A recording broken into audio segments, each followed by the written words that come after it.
अस्सलाम वालेकुम स्टूडेंट्स।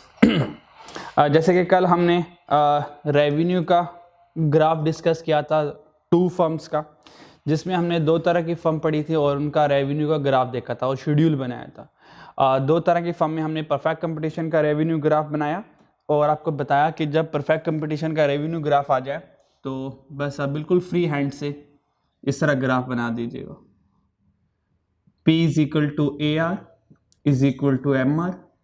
यहाँ पर आपका क्वांटिटी आ गई, आउटपुट आ गई, यहाँ पर आपका प्राइस AR और MR आ गया। तो ये रेवेन्यू कर्व बन गया अंडर परफेक्ट कंपटीशन। फिर इसी तरह अगर आपको इम्परफेक्ट कंपटीशन का रेवेन्यू कर्व बनाना पड़ जाए तो वो भी आपने बिल्कुल फ्री हैंड से बनाना। आज के बाद वैल्यू यूज करवाने का मकसद सिर्फ ये था कि हमें एक बार आइडेंटिफिकेशन हो जाए कि कर्व कैसे बनता है रेवेन्यू इम्परफेक्ट का। तो हमने देखा कि राइट साइड पे हमारा एवरेज रेवेन्यू था और लेफ्ट साइड पे हमारी मार्जिन रेवेन्यू थी। अच्छा, ये नेगेटिव भी हो सकता है, ये पॉजिटिव, यहाँ पे भी ऊपर भी हो सकता है, तो इसके ऊपर कोई ज़्यादा आर्गुमेंट्स नहीं है, ठीक है जी। क्योंकि ऑब्वियस बात है इन दोनों की डायरेक्शन डाउनवर्ड है, तो ये भी डाउनवर्ड होते होते इस तरह आ सकता है और ये भी डाउनवर्ड होते होते लाइन को क्रॉस कर सकता है, ठीक है जी।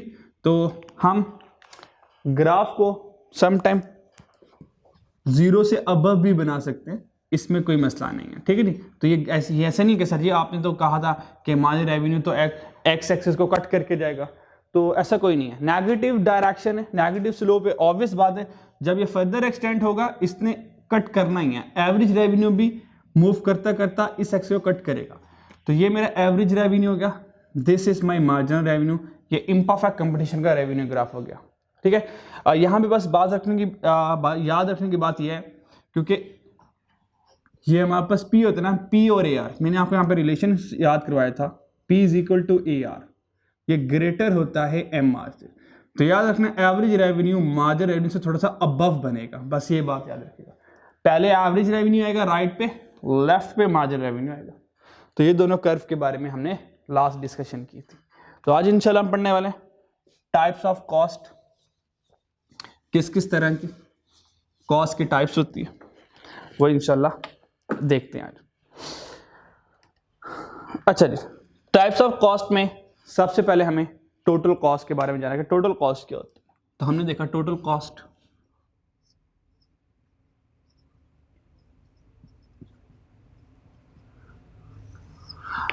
टोटल कॉस्ट इक्वल होती है, टोटल कॉस्ट को हम TC से शो कर सकते हैं, abbreviation total cost short form में।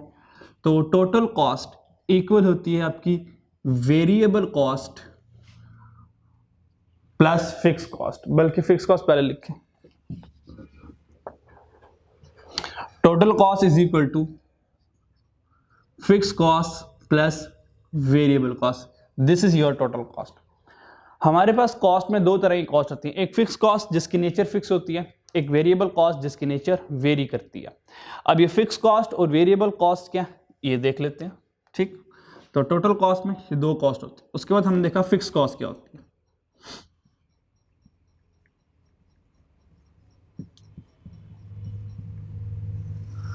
हमने कहा फिक्स कॉस्ट वो कॉस्ट होती है which do not vary with the level of production या which do not vary with the level of activity, जिसका लेवल ऑफ प्रोडक्शन से कोई ताल्लुक ना हो। हमने कहा फिक्स कॉस्ट वो कॉस्ट है which do not vary with the level of production, with the level of output। हमने कहा फिक्स कॉस्ट का level of output, level of production से कोई ताल्लुक नहीं है। प्रोडक्शन ज्यादा हो कम हो, हत्ता कि प्रोडक्शन ना हो, फिक्स कॉस्ट को कोई फर्क नहीं पड़ता, क्योंकि इसका लेवल ऑफ प्रोडक्शन से कोई ताल्लुक नहीं है। फॉर एग्जाम्पल के तौर पर, फॉर एग्जाम्पल हमने एक बिल्डिंग रेंट पे ली,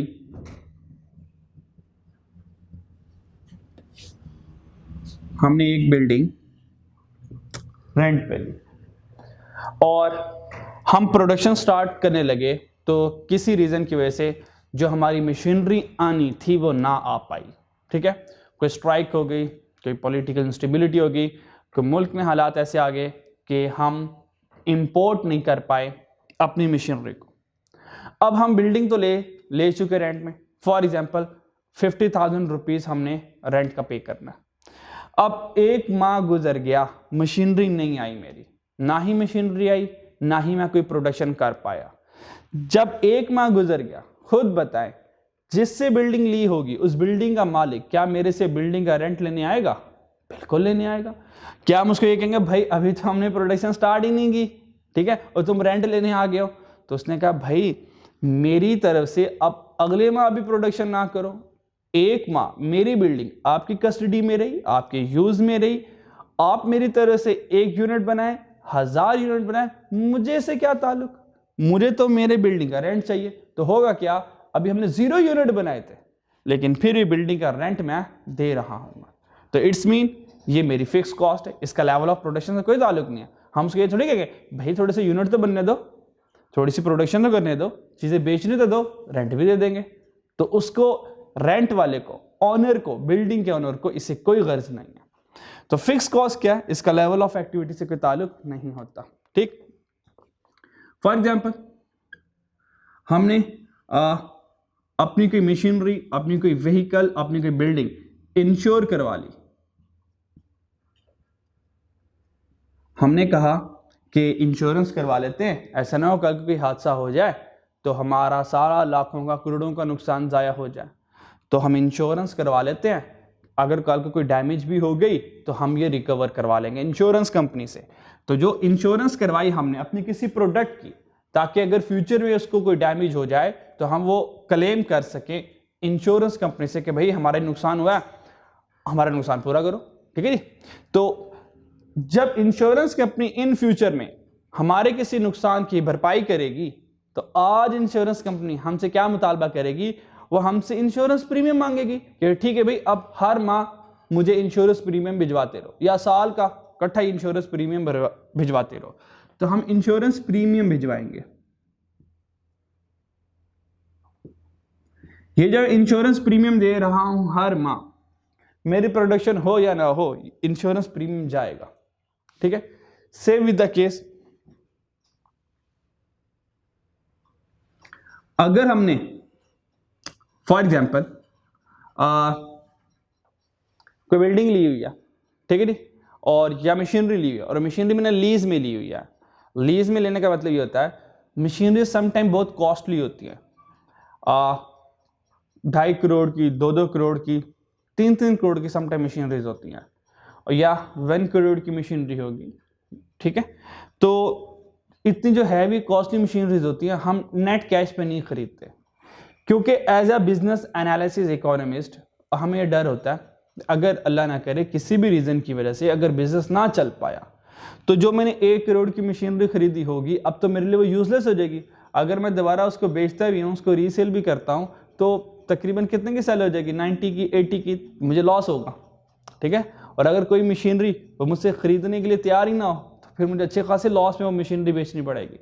तो मैं क्या करता हूँ, जब मैं न्यूली मेरा बिजनेस होता है, जब मैं न्यू बिजनेस स्टार्ट करता हूँ तो मैं इतना रिस्क नहीं लेता कि अपनी कैश पर मशीन खरीदूँ, तो मैं लीज पे खरीदता हूँ।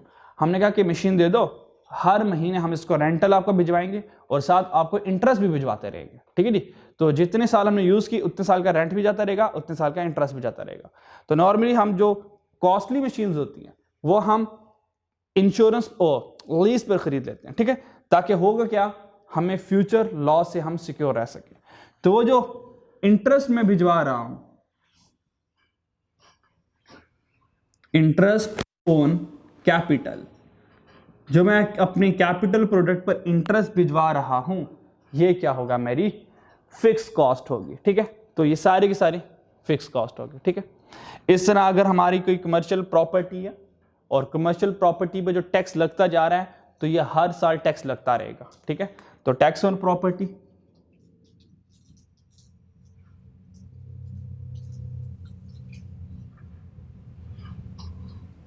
ठीक है। और इसी तरह अगर आपके कोई परमानेंट एम्प्लॉयज है, परमानेंट एम्प्लॉयज हैं,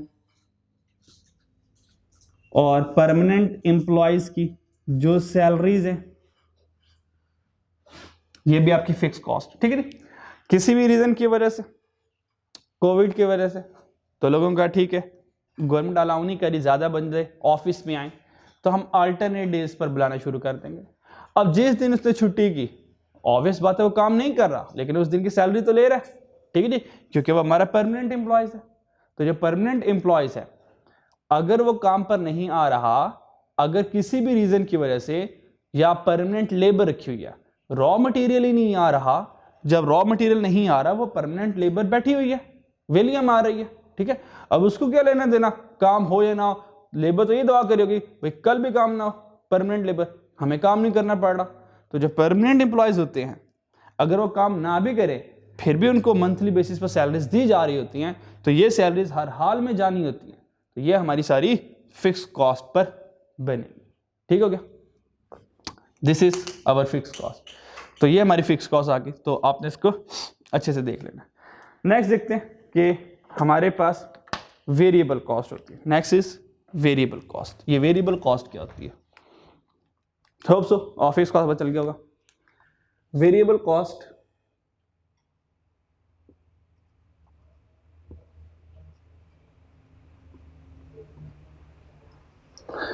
हमने कहा वेरिएबल कॉस्ट वो कॉस्ट होती है which very with the level of production.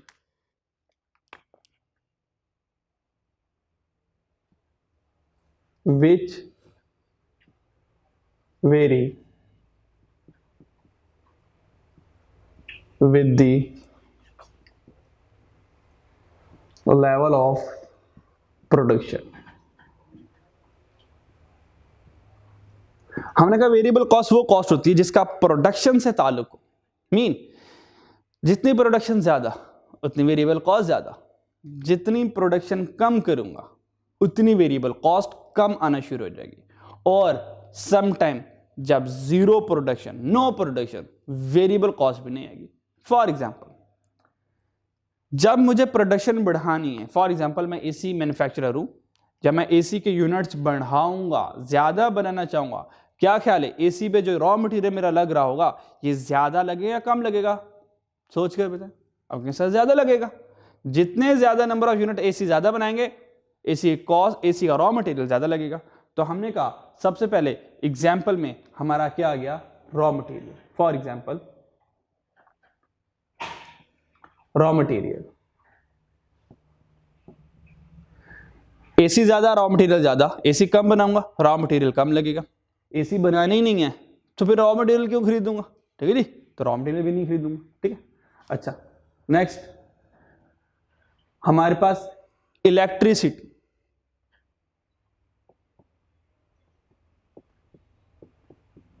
Electricity bill या इलेक्ट्रिसिटी कंजम्पशन, मुझे बताएं प्रोडक्शन ज्यादा, इलेक्ट्रिसिटी ज्यादा यूज होगी, वेरी कर रही है। ये कॉस्ट, इलेक्ट्रिसिटी कॉस्ट वेरी करती है प्रोडक्शन से। जितनी प्रोडक्शन ज्यादा, मशीनरी ज्यादा चलेंगी, मशीनरी ज्यादा रन होगी, जब मशीनरी ज्यादा चलेंगी बिल ज्यादा आएगा। तो प्रोडक्शन कम, इलेक्ट्रिसिटी कम यूज होगी। और जीरो प्रोडक्शन तो मशीनरीज के ऊपर जो इलेक्ट्रिसिटी की कॉस्ट लगनी है वो मशीनरी की वजह से कोई कॉस्ट नहीं आएगी, ठीक है।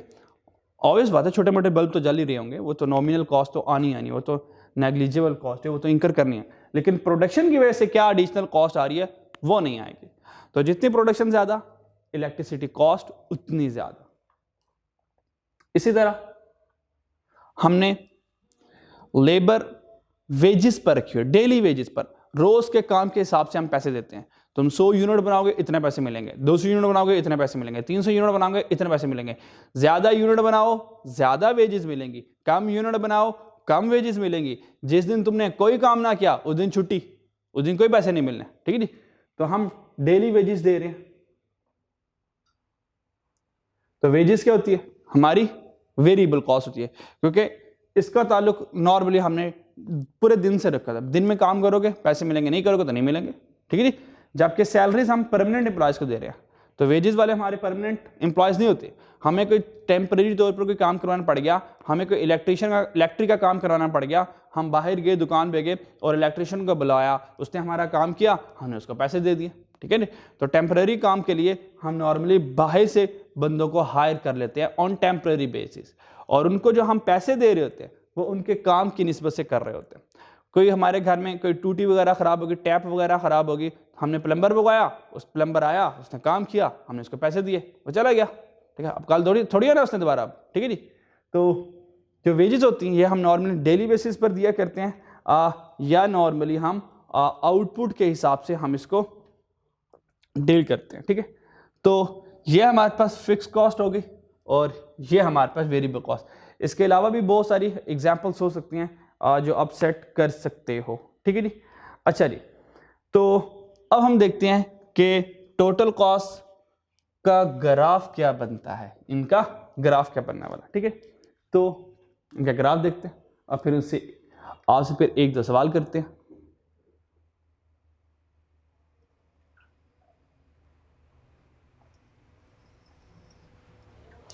एक्स एक्सिस पर हमारा आउटपुट आ गया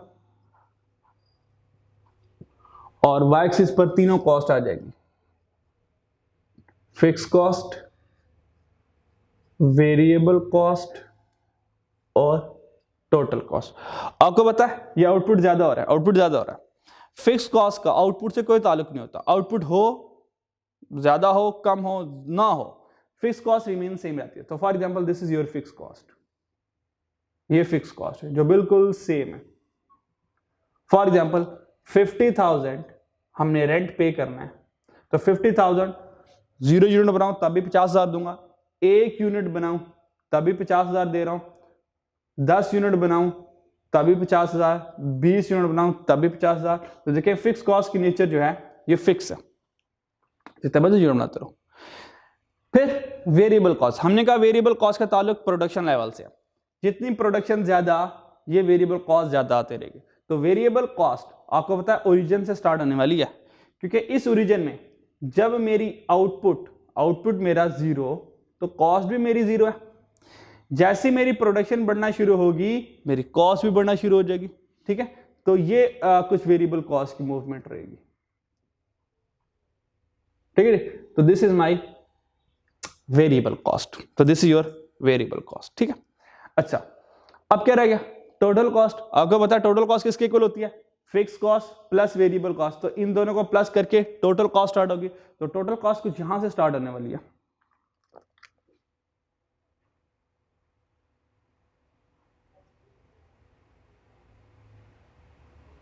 this is your total cost. और ये ग्राफ है हमारे पास कॉस्ट का, ये जो है जो ग्राफ बना ये हमारे पास कॉस्ट का ग्राफ बना, ठीक है जी। अब आप लोग यहां पे थोड़ा सा परेशान हो रहे होंगे, सर हमने तो वेरिएबल कॉस्ट बड़ी सादी सादी सी एएफसी में सीखी थी, हमने कहा वेरिएबल कॉस्ट, हमने कहा फिक्स कॉस्ट, लो जी फिक्स कॉस्ट तो ये हो गई ये हमारी होगी फिक्स कॉस्ट। वेरिएबल कॉस्ट हमने कहा लो जी ये ले होगी, ये वेरिएबल कॉस्ट। टोटल कॉस्ट हमने कहा लो जी ये होगी टोटल कॉस्ट, लो जी ग्राफ बन गया, ठीक है नी।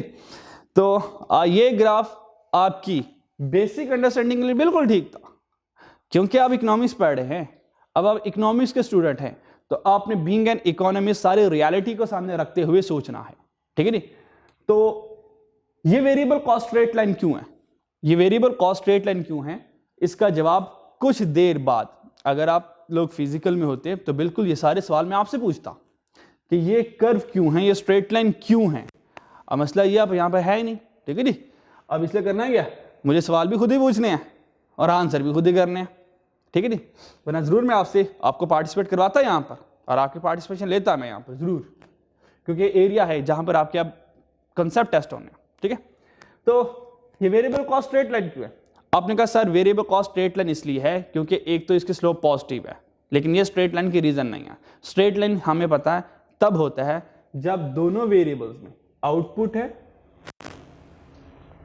और यहां मेरी कॉस्ट है, जब दोनों वेरिएबल्स में कॉस्ट में और आउटपुट में लीनियर रिलेशनशिप हो। फॉर एग्जांपल हमने कहा कि दोनों की स्लोप सेम रेशियो से चेंज हो रही है, सेम रेशियो से चेंज हो रही है। जब ratio same, for example 10 10 same ratio से चेंज होती जा रही है। उसके बाद 20 20, जब तकरीबन रेशियो सेम हो, जब रेशियो सेम हो, रेट ऑफ चेंज सेम हो, तो तकरीबन लीनियर कर्व बनती है। तो हमने चीजें बना ली, लेकिन यहां पे ऐसा नहीं होने वाला।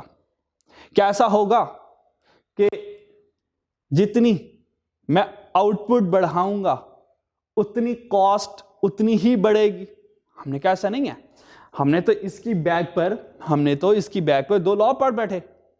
हमने तो इसकी बेस पे कल तो दो लॉ पढ़ ले। हमने ये क्या, हमने पढ़ा law of increasing return, law of diminishing return. हमने तो दो लॉ पढ़ लिए इसके लिए, लॉ ऑफ इंक्रीजिंग रिटर्न और हमने पढ़ लिया law of diminishing return. Constant की बात नहीं कर रहा, ये नॉर्मली रेयर केस होता है। लॉ ऑफ इंक्रीजिंग रिटर्न क्या, जब हमने कहा लॉ ऑफ इंक्रीजिंग रिटर्न क्या, आप कहें sir law of increasing return का मतलब मार्जिनल प्रोडक्ट का इंक्रीज करना, एडिशनल प्रोडक्शन हो रही है। Diminishing return mean additional production कम होना शुरू हो गया। मैंने कहा इसको फर्दर एक्सप्लेन करो, एमपी इंक्रीज करने का क्या मतलब है? हमने कहा सर एमपी इंक्रीज करने का मतलब यह है इनपुट जितना लग रहा है आउटपुट ज्यादा आ रहा है।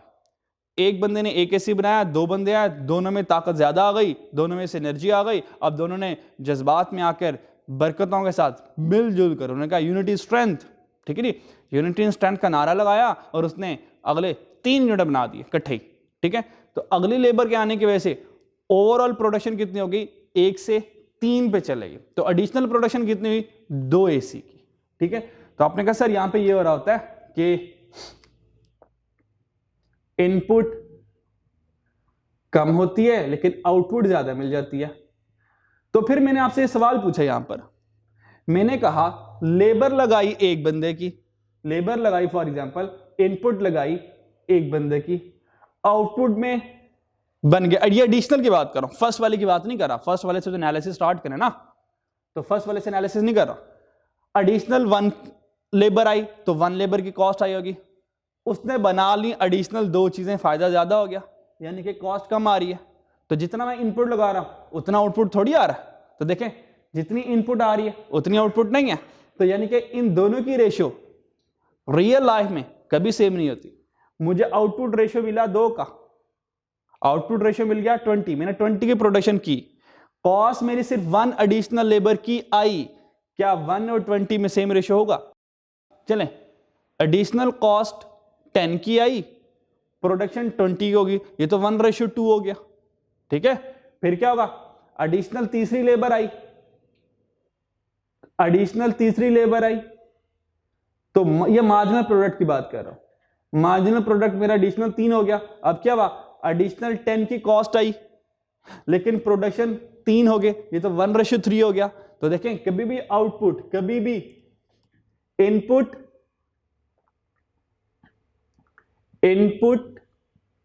और आउटपुट की, कभी भी इनपुट आउटपुट रेशियो कभी इक्वल नहीं होती, ठीक है।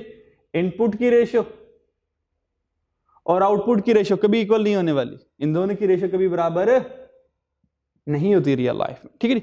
तो इस वजह से ये थोड़ा सा जिग जैग बन रहा होता है, क्योंकि हमें पता है बैक एंड पे मार्जिनल प्रोडक्ट मीन हमारी प्रोडक्शन ज्यादा हो रही है, प्रोडक्शन ज्यादा मीन आउटपुट ज्यादा हो रही है, इनपुट कम। इनपुट कम मतलब आज बताऊंगा इंशाल्लाह। इनपुट कम मतलब कॉस्ट कम लग रही है, कॉस्ट कम लग रही है। तो देखें आउटपुट ज्यादा, कॉस्ट कम कौन सी वाली, additional cost, that is your marginal cost. आज इसके ऊपर बात करूंगा। एमपी कम हो रहा है, एमपी कम का मतलब क्या, इनपुट ज्यादा आउटपुट कम। जब इनपुट ज्यादा तो मार्जिनल कॉस्ट क्या हो रही है, ज्यादा हो रही है। तो देखें आउटपुट के लिहाज से कभी कॉस्ट ज्यादा हो जाती है, कभी कॉस्ट कम हो जाती है। तो वेरिएबल कॉस्ट इसलिए हमेशा एक कर्व फॉर्म में रहती है, क्योंकि कभी इसने कम होना है, कभी ज्यादा होना है, कभी कम होना है, कभी ज्यादा होना है। और आपको पता है टोटल का सारा बिहेवियर वेरिएबल कॉस्ट की वजह से ही होता है, क्योंकि फिक्स कॉस्ट से चेंज नहीं होना। तो टोटल कॉस्ट जिस डिजाइन का बना है वो वेरिएबल कॉस्ट की शेप का बना है, क्योंकि टोटल कॉस्ट में जो चेंज आ रहा होता है एक्चुअल, वो वेरिएबल कॉस्ट की वजह से ही आ रहा होता है, ठीक है जी, क्योंकि फिक्स ने तो अपने नेचर में फिक्स रहना है। तो देखें जिस नेचर का वेरिएबल कॉस्ट उसी नेचर का मेरा टोटल कॉस्ट बना, क्योंकि टोटल कॉस्ट में जो सारी की सारी चेंजिंग आती है वो वेरिएबल कॉस्ट की वजह से आ रही होती है। और ये वेरिएबल कॉस्ट ज़िगज़ैग क्यों बना?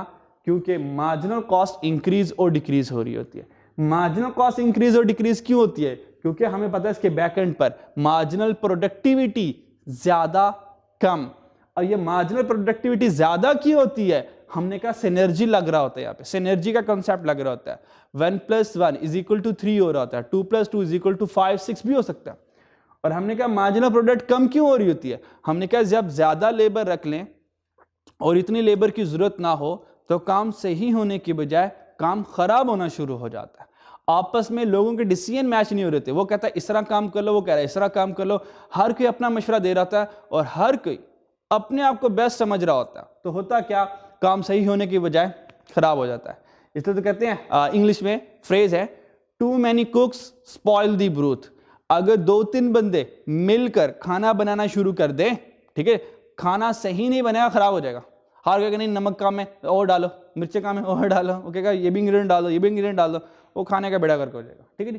तो इस रीजन की वजह से थोड़ा सा कर बनता है। अगले 2 इंपॉर्टेंट सवाल आप लोगों का यहां पे होना जरूरी था, क्योंकि ये जवाब आप लोगों ने ही मुझे देने थे, ठीक है, लेकिन फिर भी स्टिल कोशिश करूंगा मैं आप लोगों से ही पूछूं ये सवाल। मुझे ये बताएं, ये जो मैंने टोटल कॉस्ट का फंक्शन लिखा, दोबारा यहां पे लिखता हूं, total cost = fix cost plus variable cost.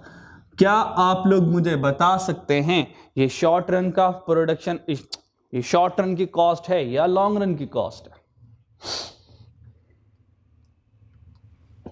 बताएं शाबाश। जिन लोगों ने कहा ये लॉन्ग रन की कॉस्ट है, उनका जवाब बिल्कुल गलत है, ठीक है जी। उन्होंने लॉन्ग रन कैसे सोच लिया? लॉन्ग रन कैसे सोच लिया? चले पता नहीं, अभी मैं भी नहीं बता रहा कि ये भी गलत है सही है, ठीक है, फर्दर पूछते हैं आपसे, फर्दर पूछते हैं। अच्छा चले इसके बारे में बता दूंगा आपको, फिर नेक्स्ट आपके लिए थोड़ा सोचना वो आसान हो जाएगा। ये लॉन्ग रन कॉस्ट नहीं है, आपको पता है लॉन्ग रन की डेफिनेशन क्या होती है कि सारे के सारे फैक्टर ऑफ प्रोडक्शन वेरी कर जाए, ठीक है। और देखें यहां पे फिक्स कॉस्ट आ रही है, ये फिक्स कॉस्ट इंडिकेट कर रही है कि some factor remain constant, some factor remain constant है। इसी वजह से तो मार्जिनल प्रोडक्ट हमारी एक लेवल तक इंक्रीज होती है, क्योंकि हमारे कुछ फैक्टर फिक्स होते हैं। हम ज्यादा आउटपुट करना चाह रहे होते हैं, हम ज्यादा आउटपुट के लिए इनपुट ज्यादा करते हैं, लेकिन कुछ फैक्टर फिक्स होते हैं, प्रोडक्शन एक्टिविटी लेवल जरूरत से ज्यादा नहीं हो सकती, ठीक है, क्योंकि कैपेसिटी है ना। फॉर एग्जांपल मेरे पास एक ही मशीनरी है, उस एक मशीनरी से मैं प्रोडक्शन इनपुट ज्यादा करता रहा, आउटपुट ज्यादा होती रही, इनपुट ज्यादा करता रहा, आउटपुट ज्यादा होती रही। अब मशीनरी पहुंच गई अपने फुल कैपेसिटी पर, 100% कैपेसिटी पे चल रही है। अब फर्दर मैं इनपुट ज्यादा करूंगा मशीन की, खुदा खौफ करो, इसके बाद और प्रोडक्शन में से नहीं होने वाली, होगा क्या, मशीन ब्रस्ट हो जाएगी, खराब हो जाएगी। तो होगा क्या, प्रोडक्शन इनपुट ज्यादा की पर आउटपुट कम हो गया, चीजें सारी डैमेज हो गई, ठीक है। तो हर एक की कैपेसिटी होती है, क्योंकि कुछ फैक्टर फिक्स है, इसलिए हमें इंडिकेशन है कि मैं जरूरत से ज्यादा प्रोडक्शन कर नहीं सकता। तो फिक्स कॉस्ट की वजह से हमें पता है ये जो टोटल कॉस्ट है ये मेरी शॉर्ट रन है, this is my short run total cost. Clear. अगला सवाल, मुझे बताएं क्या ये पॉसिबल है कि टोटल कॉस्ट मेरी फिक्स कॉस्ट ही हो? सोच कर जवाब दें, इज इट पॉसिबल कि सारी मेरी टोटल कॉस्ट फिक्स कॉस्ट हो?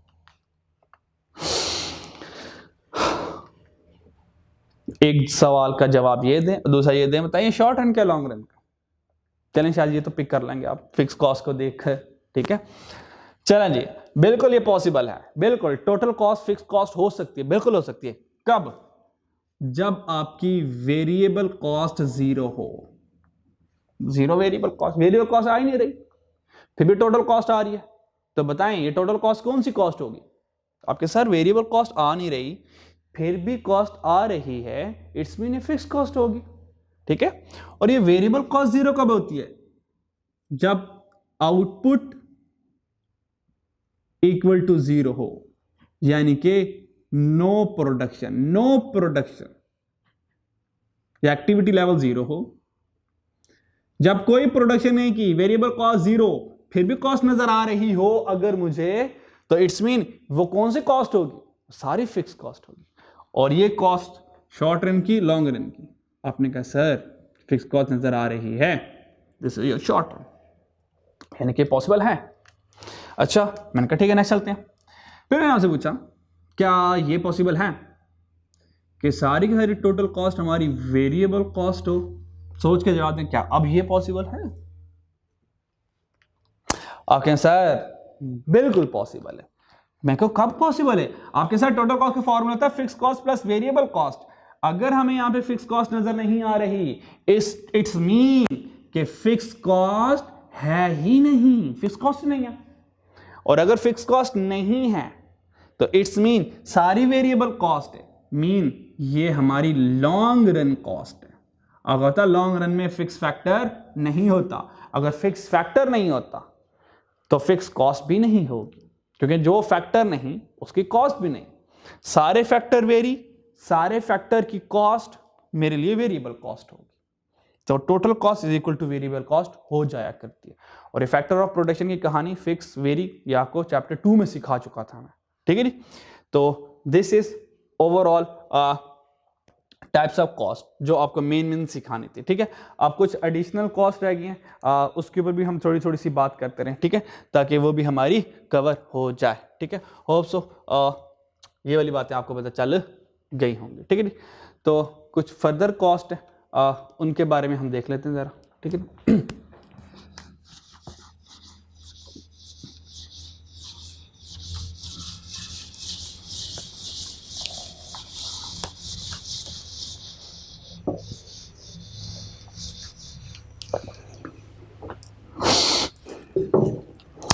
सेकंड का हमारे पास टोटल कॉस्ट आ गई, ठीक है नी। तो टोटल कॉस्ट आपके सामने लिखी हुई है, फिक्स कॉस्ट भी समझ ली, वेरिएबल कॉस्ट भी समझ ली। फिर उसके बाद हम देखते हैं मार्जिनल कॉस्ट क्या है।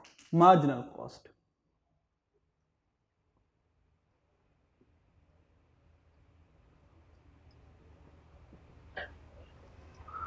मार्जिनल कॉस्ट आपको पता है additional cost incur with the additional production. जब हम एडिशनल यूनिट बनाएंगे, एवरी एडिशनल यूनिट से जो हमारी एडिशनल कॉस्ट आएगी वो क्या होगी? हमारी मार्जिनल कॉस्ट, ठीक है। एडिशनल कॉस्ट, मार्जिनल कॉस्ट क्या होगी?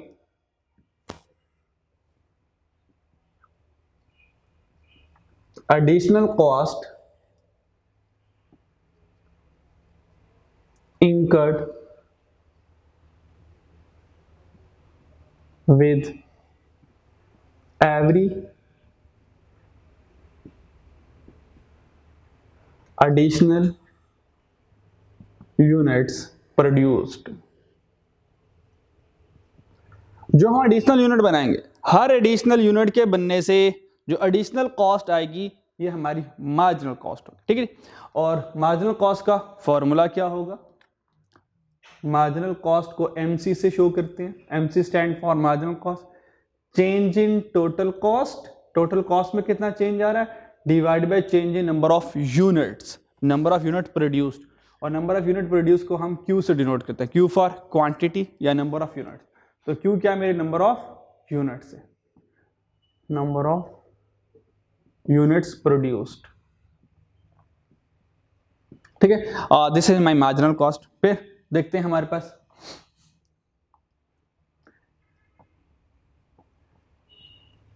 Average total cost. Average total cost, average total cost कह लें या इसको AC सिंपल एवरेज कॉस्ट कह लें, बात एक की। तो हमें पता है किसी भी चीज का जब एवरेज लेना हो, किसी भी चीज का जब एवरेज लेना हो, यानी कि मुझे अब एवरेज कॉस्ट चाहिए, एवरेज कॉस्ट चाहिए। ये एवरेज कॉस्ट कौन सी? Average total cost. तो किसी भी चीज का जब एवरेज लेना होता है, आपको पता है टोटल कॉस्ट को नंबर ऑफ यूनिट से डिवाइड कर दें, तो ये हमारी बस बन जाएगी एवरेज टोटल कॉस्ट। फिर अगर मैं चाहता हूं कि हमारे पास एवरेज वेरिएबल कॉस्ट आ जाए, वेरिएबल कॉस्ट का एवरेज आ जाए, यानी कि average variable cost,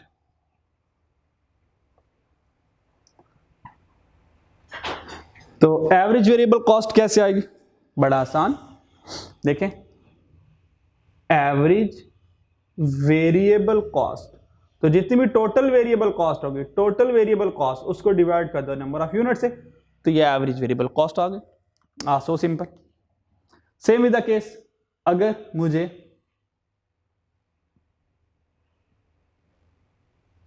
average fixed cost ये चाहिए, अब फिक्स्ड कॉस्ट का एवरेज चाहिए, तो देखते हैं average fixed cost is equal to total fixed cost divide by number of unit, तो ये हमारे पास एवरेज फिक्स्ड कॉस्ट इस तरह से आती जाएंगी। ठीक है, तो इन सारी कॉस्ट को आप लोग जल्दी से रिवाइज कर लें, कुछ नोट करना है नोट कर लें। ठीक है जी, तो इसके बाद एक दो तरह की कॉस्ट रहेगी हमारे पास, एक्सप्लिसिट कॉस्ट, इम्प्लिसिट कॉस्ट। ये कौन सी कॉस्ट होती है, फिर इंशाल्लाह इसके बारे में अब हम डिस्कशन करेंगे। ठीक है, तो नॉर्मली सारी कॉस्ट हमने तकरीबन पढ़ ली हुई है, तो आप इनको जल्दी से देख लें, तब तक एक्सप्लिसिट कॉस्ट फिर, और उसके बाद हम इम्प्लिसिट कॉस्ट समझेंगे कि एक्सप्लिसिट कॉस्ट क्या और इम्प्लिसिट कॉस्ट क्या।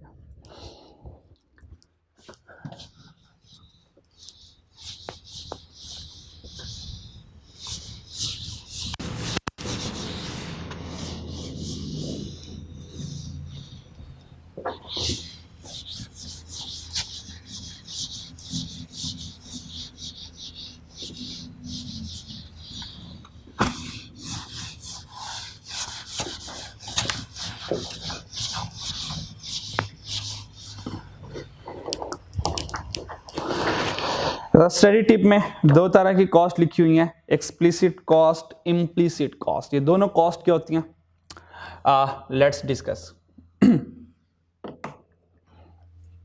एक्सप्लिसिट कॉस्ट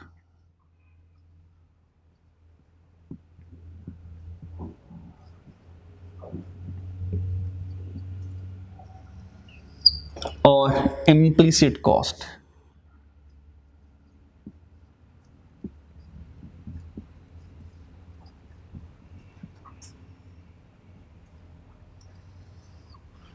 ठीक, ये दो तरह की हमारे पास कॉस्ट आ गई। नंबर वन डिस्कस करते हैं कि हमारे पास एक्सप्लिसिट कॉस्ट कौन सी होती है। एक्सप्लिसिट कॉस्ट नॉर्मली वो कॉस्ट होती है जो अकाउंटेंट कंसीडर करता है। ठीक है, तो सबसे पहली वन हेडिंग एक्सप्लिसिट कॉस्ट वो कॉस्ट होगी जो अकाउंटेंट से रेलिवेंट होगी। ठीक है, तो accountant consider explicit cost, accountant considered explicit cost, explicit cost ये नॉर्मली अकाउंटेंट कंसीडर करता है एक्सप्लिसिट कॉस्ट। एक्सप्लिसिट कॉस्ट होती क्या है, हमने कहा रिक्वायर्ड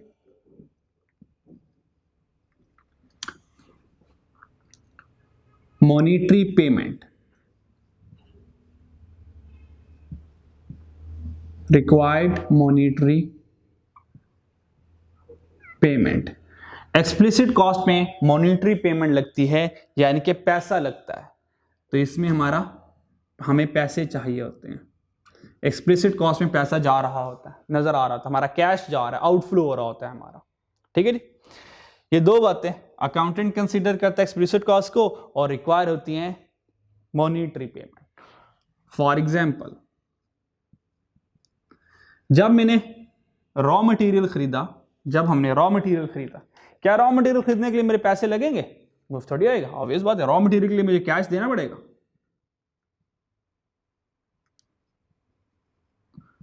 तो रॉ मटेरियल के लिए मेरा कैश लगेगा, मैंने सैलरीज दी लेबर को, मेरा कैश लगेगा, इस तरह के सारे खर्चे। ठीक है, ये सारे क्या हैं, एक्सप्लिसिट कॉस्ट के। ठीक है, कुछ कहानी क्लियर हुई? नहीं होगी तो इंशाल्लाह ताला अभी मैं एक छोटी सी इनकम स्टेटमेंट बनाऊंगा, फिर उससे इंशाल्लाह फर्दर बात क्लियर हो जाएगी। ठीक है, अभी मेन बातें सीख लें इसके बारे में। इम्प्लिसिट कॉस्ट क्या होती है? हमने कहा इकोनॉमिस्ट कंसीडर, ये इकोनॉमिस्ट कंसीडर करता है इम्प्लिसिट कॉस्ट को। ठीक है नी?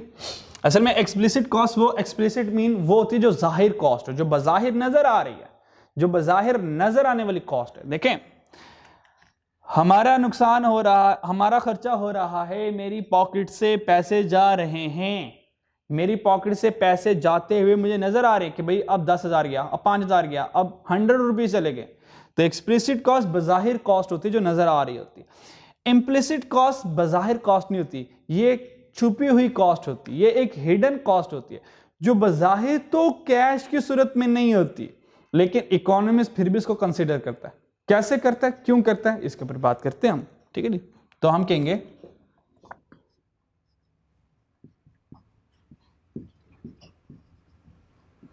Economist consider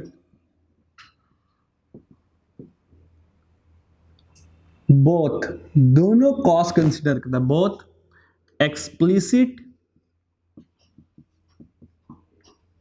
and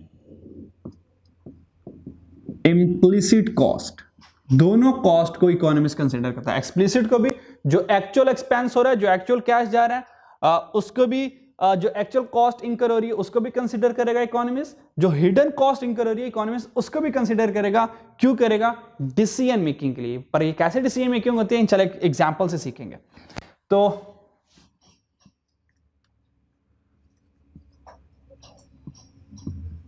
required no पैसे, इसमें कोई पैसा नहीं कोई पैसा नहीं चाहिए होता और कोई पैसा नहीं हो रहा होता। नो आउटफ्लो ऑफ मनी लिख सकते हैं, नो आउटफ्लो ऑफ मनी, कोई पैसा एक्चुअल नहीं जा रहा था। No actually outflow of money, पैसे का कोई बजाहिर आउटफ्लो नहीं हो रहा था इसमें। एग्जाम्पल, फॉर एग्जाम्पल में आ जाएगा योर अपॉर्चुनिटी कॉस्ट।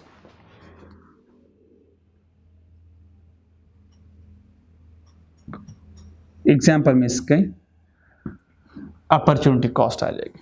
तो ये हमारी एक्सप्लिसिट कॉस्ट होती है, वो हमारी इम्प्लिसिट कॉस्ट होती है। और अगर बताओ अपॉर्चुनिटी कॉस्ट एक सैक्रिफाइसिंग कॉस्ट होती है कि हम क्या सैक्रिफाइस कर रहे हैं। ठीक है, इसकी एग्जांपल लेते हैं एक न्यूमेरिकल वैल्यू से। ठीक है, तो देखते हैं अब एग्जांपल हमसे क्या करती है।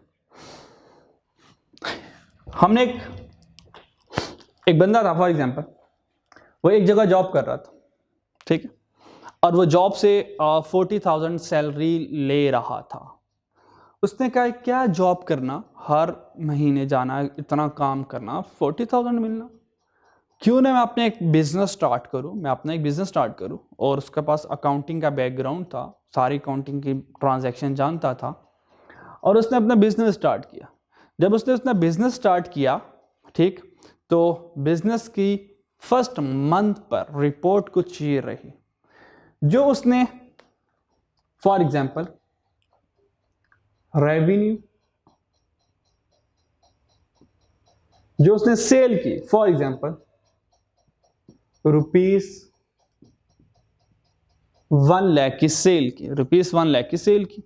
ठीक, और जितने भी कॉस्ट आई, fix cost, variable cost, overall cost आई, आपको पता है फिक्स कॉस्ट हो या वेरिएबल कॉस्ट हो, ये जो cost I, this is your explicit cost, ये आपकी एक्सप्लिसिट कॉस्ट है। ये जो कॉस्ट थी ये आपकी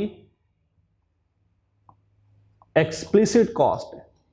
तो उसने रेवेन्यू में से एक्चुअल में एक्सप्लिसिट कॉस्ट माइनस की, तो एक्सप्लिसिट कॉस्ट माइनस की, और जो उसकी explicit cost I, for example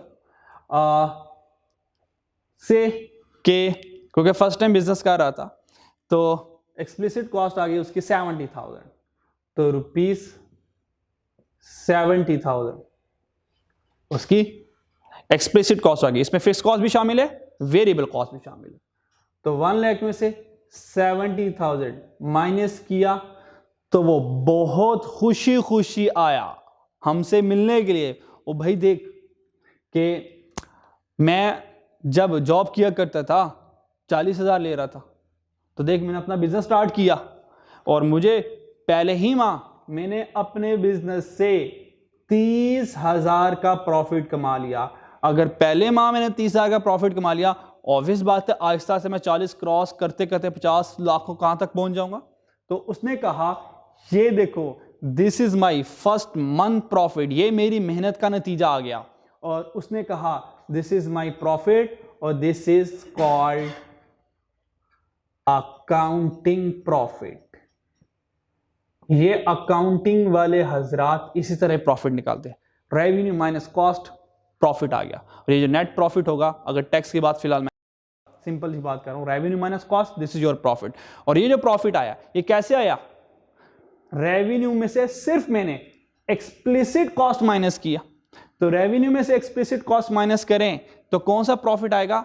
accounting profit आएगा। वो हमारे पास आ गया क्योंकि हम तो बंदे हैं इकोनॉमिक्स के, ठीक है जी। तो हमने कहा भाई देख चीजों को किसी और नजरिए से भी देख। बिल्कुल ठीक है, तू बहुत खुश नजर आ रहा है, हम तेरी खुशी खराब नहीं करना चाहते, लेकिन बीइंग एन इकोनॉमिस्ट हम तेरे डिसीजन मेकिंग में तेरी हेल्प करना चाहते हैं। तो जिस तरह सोच रहा है चीजें उस तरह से नहीं है, बिजनेसेस उस तरह से नहीं चलते। अपने प्रॉफिट को जब भी कंपेयर करना है अकाउंटिंग प्रॉफिट से नहीं करना, क्योंकि अकाउंटिंग में बज़ाहिर क्या आ रहा है, बज़ाहिर क्या जा रहा है, सिर्फ ये रिकॉर्ड होता है। अकाउंटिंग प्रॉफिट आता है सिर्फ अकाउंटिंग के प्रिंसिपल्स को, जो जर्नल एक्सेप्टेबल अकाउंटिंग प्रिंसिपल्स हैं, जिनको आप गैप कहते हैं, GAAP गैप, जनरल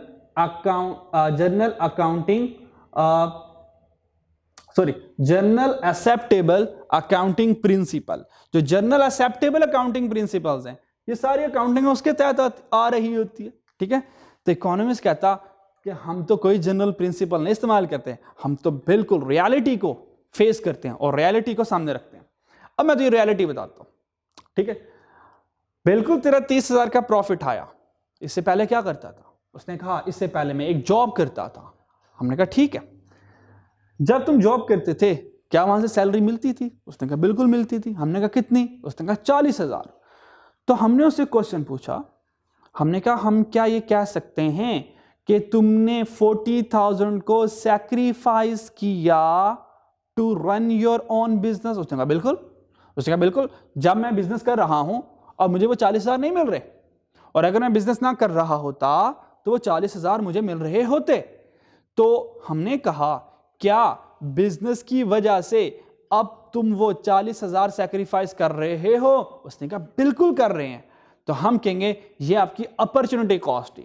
ये 40,000 तुम्हें किस वजह से नहीं मिले? उसने कहा बिजनेस करने की वजह से। तो हमने कहा कह सकता हूं कि बिजनेस ने तुम्हारे 40,000 खा लिए। अगर बिजनेस से तुम्हारे 40,000 खा लिए तो बिजनेस से वो पूरे करवाओ। मतलब जिस वजह से तुमने वो कुर्बानी दी है वो कुर्बानी बिजनेस से पूरी करवाओ। उसने कहा बिजनेस की वजह से तुम्हें अब 40,000 नहीं आ रहे, this is your opportunity cost, this is your opportunity cost. वो क्या करेगा? वो कहेगा भाई एक्सप्लिसिट कॉस्ट नहीं हम माइनस करते, तुमने जो कुर्बानी दी, जो सैक्रिफाइस किया, अपनी इंप्लिसिट कॉस्ट भी माइनस करो। वो क्या करेगा? इंप्लिसिट कॉस्ट यानी कि अपॉर्चुनिटी कॉस्ट, अपॉर्चुनिटी कॉस्ट वो माइनस करेगा।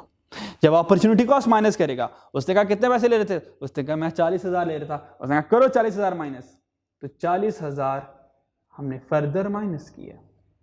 उसने कहा अब बताओ तुम्हें कितना प्रॉफिट आ रहा है? तो +30 -40 आंसर आ गया -10,000। उसने कहा भाई देख असल में तुझे प्रॉफिट नहीं हो रहा, असल में तुझे लॉस हो रहा है, इकोनॉमिक लॉस हो रहा है। ये मत सोच कि 30,000 का प्रॉफिट देकर ये खुश मत हो। क्या फायदा है ऐसे बिजनेस का? बिजनेस तुझे 30,000 दे रहा है, जॉब तुझे 40,000 दे रही थी, ऐसे बिजनेस का क्या फायदा कि बिजनेस तू कर रहा है, इतनी एफर्ट कर रहा है, लेकिन ओवरऑल इन दोनों को कंपेयर कर, बेहतर नहीं था तो 40,000 सुकून से घर लेकर जाता। ठीक है, तो इकोनॉमिस्ट कहते हैं कि अकाउंटिंग प्रॉफिट को मत देखें, एक्चुअल जो आपने कुर्बानियां दी, एक्चुअल जो आपके सैक्रिफाइसेस थे, एक्चुअल जो बिजनेस की परफॉर्मेंस है, ये अकाउंटिंग प्रॉफिट से नहीं, ये इकोनॉमिक प्रॉफिट से पता चलेगी। आपके पास इकोनॉमिक, इस वक्त इकोनॉमिक प्रॉफिट नहीं है आपके पास, इकोनॉमिक आपका लॉस आ रहा है, क्योंकि इकोनॉमिक लॉस आ रहा है। क्यों? क्योंकि आपके पास अपॉर्चुनिटी कॉस्ट को शामिल करने के बाद क्या बचा? लॉस बचा। मजा बिजनेस का करने का तब है ना कि मैं इतना शानदार बिजनेस करूं, जो मैंने खोया हो उसका मुझे रिग्रेट ना हो, जो मैंने सैक्रिफाइस किया हो वो भी मेरा बिजनेस मुझे रिकवर करके दे रहा हो, फिर बिजनेस का फायदा। ठीक है, तो यहां पर क्या हो गया, हमारे पास इकोनॉमिक लॉस हो गया, लेकिन कहते कोई मसला नहीं, परेशानी वाली बात नहीं है। लेकिन याद रखना, जब भी आपने डिसीजन मेकिंग करनी होती है तो इंप्लिसिट कॉस्ट नॉर्मली यूज करते हैं for decision making. Decision making, तो इकोनॉमिस्ट डिसीजन मेकिंग के लिए इंप्लिसिट कॉस्ट को लॉज में शामिल करता है कि हाँ, अगर ये पॉजिटिव आ जाता, अगर ये 60,000 होता या 50,000 होता, तो 50,000 माइनस 40,000 प्लस 10,000, हम कहते हैं छा गया, कमाल किया तूने।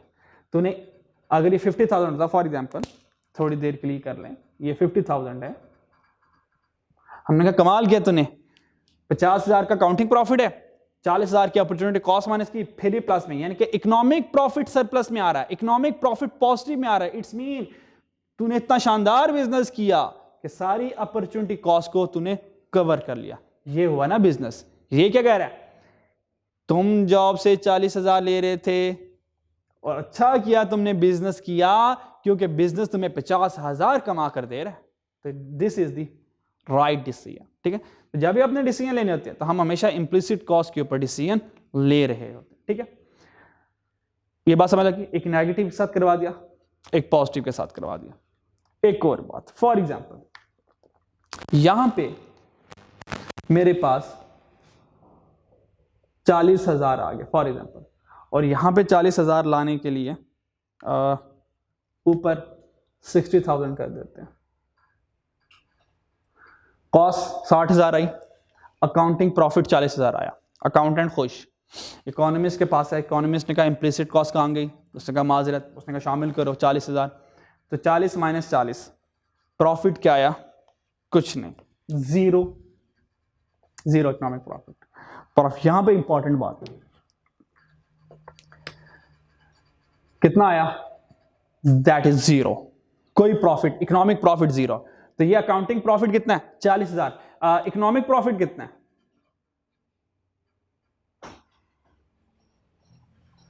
इकोनॉमिक प्रॉफिट जीरो है। ये जो जीरो इकोनॉमिक प्रॉफिट है, हमने कहा इकोनॉमिक प्रॉफिट कितना हुआ, हमने कहा इकोनॉमिक प्रॉफिट जीरो हुआ।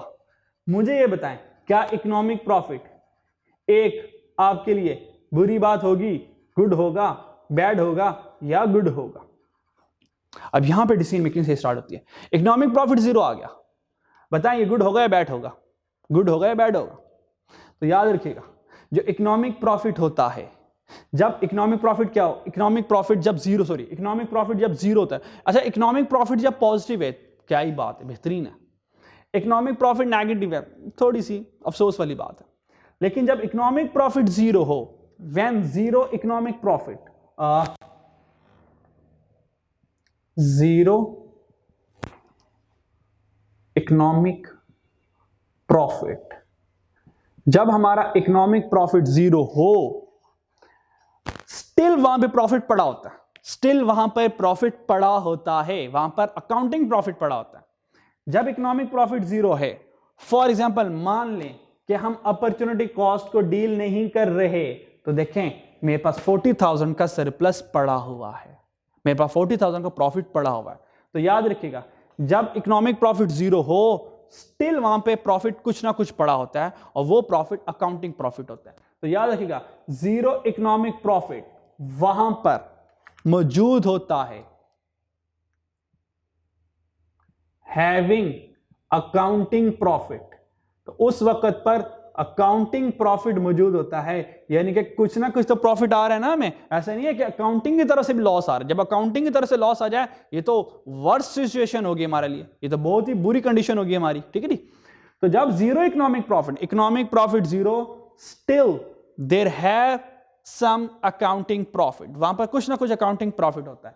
इसीलिए जीरो इकोनॉमिक प्रॉफिट को इकोनॉमिक्स में कहते हैं this is your normal profit. ये बहुत कीमती बात है। जीरो इकोनॉमिक प्रॉफिट को हम नॉर्मल प्रॉफिट कहते हैं। क्यों नॉर्मल प्रॉफिट कहते हैं? क्योंकि वहां पे कुछ ना कुछ हमारे पास अकाउंटिंग प्रॉफिट मौजूद होता है। तो ये देखिए अकाउंटिंग प्रॉफिट कैसे आया, revenue minus explicit cost, accounting profit. Economic profit कैसे आता है, revenue minus explicit cost minus implicit cost. तो दिस इज इकोनॉमिक प्रॉफिट। अब एक्सप्लिसिट में लास्ट बात आप बहुत बार बता चुका हूं, अब जरूरत मुझे नहीं लग रहा महसूस हो रही है, फिर भी आप कुछ शहजादे भी होते हैं, उन शहजादों के लिए जब आपने अकाउंटिंग प्रॉफिट कैलकुलेट करना है तो अकाउंटिंग प्रॉफिट कैसे कैलकुलेट करेंगे, रेवेन्यू माइनस एक्सप्लिसिट कॉस्ट। और जब आप इकोनॉमिक प्रॉफिट कैलकुलेट करेंगे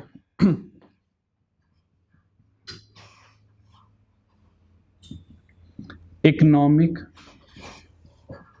प्रॉफिट कैलकुलेट करेंगे तो जो इकोनॉमिस्ट प्रॉफिट कैलकुलेट करते हैं वो रेवेन्यू माइनस एक्सप्लिसिट माइनस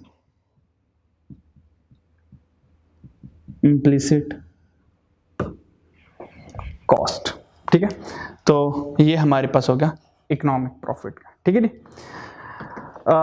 तो ये ओवरऑल हमारी टाइप्स ऑफ कॉस्ट की ओवरऑल डिस्कशन थी। इन सारी डिस्कशन को, इन सारी चीज़ों को अच्छे तरीके से समझिएगा। कल इंशाल्लाह ताला आपके सामने कॉस्ट शेड्यूल, कॉस्ट का न्यूमेरिकल, कॉस्ट का टेबल बनाएंगे, न्यूमेरिकल एग्जांपल से कॉस्ट का फर्दर सिखाएंगे, fix cost, variable cost, marginal cost, average cost, इस बारे में सिखाएंगे। और इंशाल्लाह कॉस्ट कर्व कल हम ड्रॉ करेंगे, ठीक है। तो यहाँ तक चीज़ों को अच्छे तरीके से रिवाइज कीजिएगा, अच्छे तरीके से इनको याद कीजिएगा। तो बार बार मैं कह रहा हूँ चीज़ों को पेंडिंग मत छोड़िएगा। अगर आप चाहते हैं आपका पेपर पास हो जाए तो प्लीज़ चीज़ों को पेंडिंग मत छोड़िएगा। लेक्चर को समझिएगा और लेक्चर को फ़ौरन से उसी वक्त बैठकर याद भी कीजिएगा। इंशाल्लाह कल मुलाकात होती है। अल्लाह हाफ़िज़।